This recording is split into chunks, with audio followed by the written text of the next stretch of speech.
Hola. Soy de Surcorea, pero mi español es muy básico, so voy a hablar en inglés.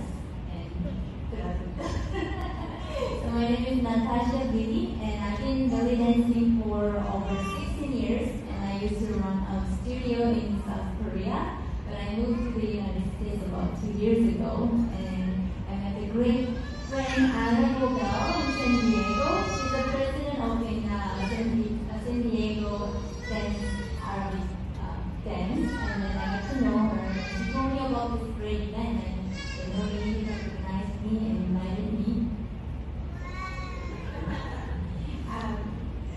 Ella es Natasha Lee, está aprendiendo español, habla inglés, habla coreano, habla chino, así que habla mucho.